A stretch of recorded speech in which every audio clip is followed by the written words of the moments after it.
Christian, you have to go back to Daniel Ricciardo to find a teammate that really could on occasion match and beat Max Verstappen. What is it about the second Red Bull, the other side of the garage? What is it?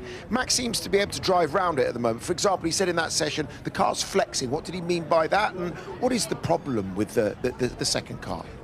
Well, look, first of all, Max is a generational talent, so being his teammate is, arguably the toughest job in Formula One. And, Sergio Perez for 4 years, for 3 of those years, did a pretty decent job. He was second in the Drivers' Championship in 23, third in 22, and managed to win some very decent races. So, and of course, the development direction that we push to extract performance from the car, we're always looking to create the fastest car, whether that was in 2021 or 22, 23, and of course, last year was a lot tougher.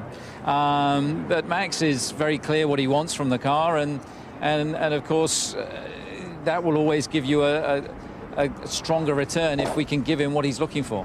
So, Christian, just to pick up on the generational talent comment that you made, do you feel that that's part of the issue, because Max is able to mask a lot of the problems of the car and still get away with great results? I mean, just a couple of years ago, he was winning races by 30 seconds, and now he's most often not even a favorite for pole position or even a race win. So how much accountability falls on the team's shoulders? Because we talk a lot about the second driver, but what about the car and where it's at, and how much falls on the team's shoulders?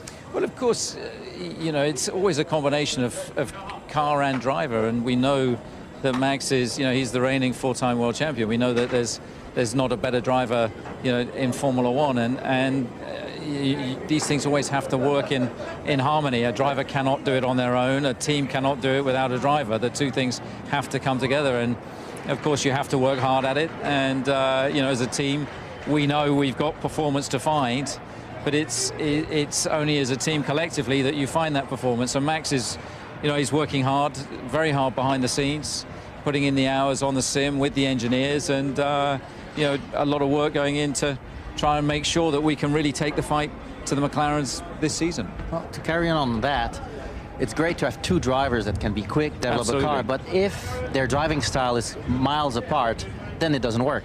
You still need to have similar driving style if you want to keep working in a similar direction. So does Yuki's driving style adapt well to Max's one? Well, I think we have to provide a different setup.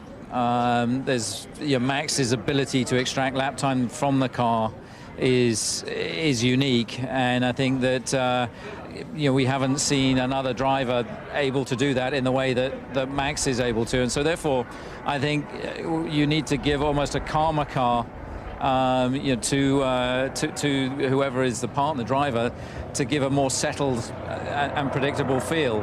That's not necessarily the quickest car, but it is definitely a more confidence-inspiring car, for whichever driver. Christian, we did think, though, when Yuki came in, he's under no illusions that he is the number 2 driver in this team. I wonder if you can get the car a little bit closer to McLaren, who are some way ahead at the moment.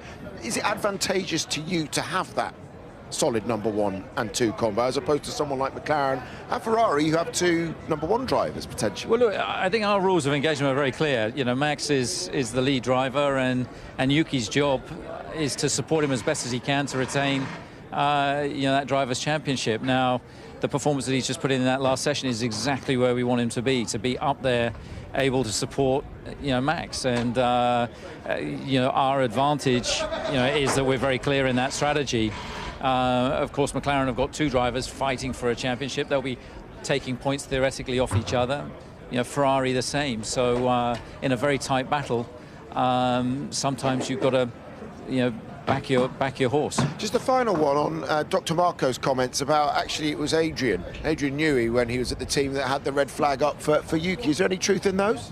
No, I mean, Adrian wasn't involved in driver decisions, certainly for this year. I think from what the comments that I saw, I think Helmut was referring to an incident back in 2022 at Silverstone. So, Adrian had no input into our driver selection for this year. Done? I thought you said last one. You did say last question, one. so therefore I thought that'd be the last one then. Yeah, it's the last question.